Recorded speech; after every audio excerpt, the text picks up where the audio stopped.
perfect imperfection. Now, for you to get ready, it's going to be a 6-minute speech in which I'm going to explain this cliche with stories of my life and 3 quotes from different movies.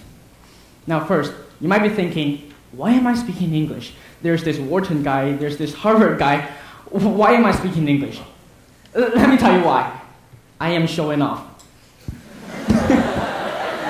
But for a particular reason. But before I tell you what reason is that, congenital anhedonia. For those of you who didn't know what congenital anhedonia is, it basically is a genetic defect which I was born with less teeth. 8, in my case. And so that makes me the target of bullying and mocking.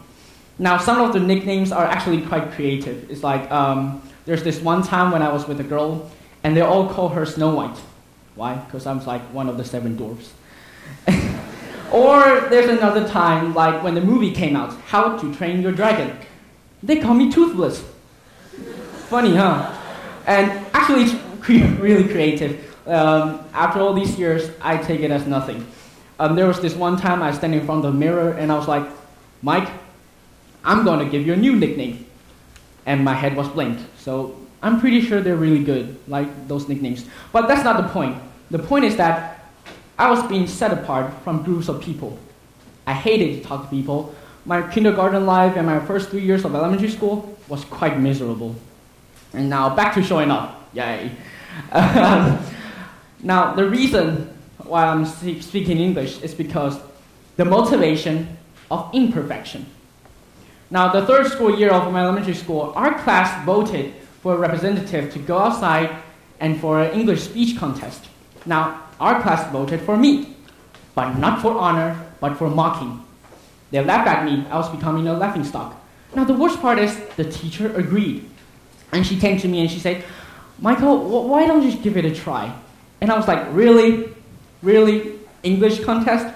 And she quoted Forrest Gump. She said, life is like a box of chocolate. You never know what you're going to get. And I'm like, fine, I'll do it. And here's the part, which is the turning point of my life. For the next 3 months, I keep watching movies. I try to mock the pronunciation of the movies. Different accent, like my American accent was from the movie The Incredibles, the cartoon. And my British accent is from Harry Potter. And anyway, you see, here I am. My pronunciation is not perfect, but I'm pretty sure it's above some level. You see, have you ever seen a 3-year-old kid with no teeth and he or she is talking like that? That's how I talk. That's how I talked when I was little. And so for the next 3 months, I was preparing to make sure my speech is perfect. So I actually learned how to position my tongue in the right place to avoid the wind from gusting out from my mouth. So that's it. But you need time. You need a lot of time to do that. So here comes the first quote of the day. You can't get so hung up on where you'd rather be that you forgot how to make the most of where you are. It's from the movie Passengers from 2016. So it's a cliche, but you have to think what you have other than the things that you don't have. Devotion and distraction. Now, imagine you're on a roller coaster. You're having fun in a theme park. Would you really think about the imperfections you have? Maybe you think you're fatter. Maybe you think you're not smart enough. But you wouldn't. Why? Because you're so distracted and you're so devoted into doing something that you wouldn't think about the imperfection. And after a long time of period, people will stop thinking about the imperfection. And so, you know what? Go out there, hike, have some sports, listen to some music. And in my case, I try to focus more on public speaking. I never thought that I can stand here today speaking to everyone, not to mention English. And so I also found my hobby, which is movies. And I love movies, and I want to go to the industry in the future too. The second quote of the day. Some may say that I couldn't, but no one can say that I didn't. It's also from a movie, Florence Foster Jenkins in 2016, but she's also a real person. She performed in the Carnegie Hall, but she can't sing. You understand that? Critics destroyed her, but this is what she said before she died. Last thing. I think, therefore I am.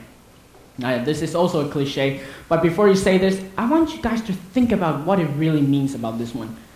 This is human brain, complicated, but powerful. It's so powerful that it can actually change your route of life. In the long course of life, I know, why listen to a 17-year-old kid jabbering about life?